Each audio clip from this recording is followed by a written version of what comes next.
Hey everyone, if you want to save prompts in FlowGPT in 2026, you're in the right place. In this guide, I'll show you step by step how to bookmark and organize your favorite prompts.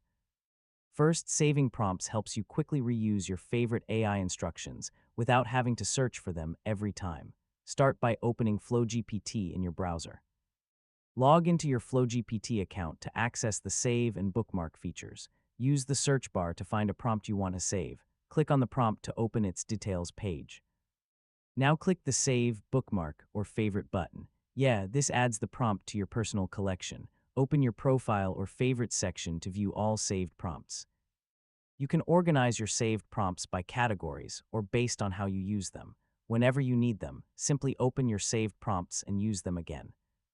For better productivity, save your most used prompts and review them regularly.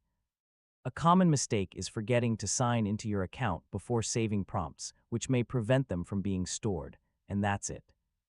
You've successfully learned how to save prompts in FlowGPT in 2026.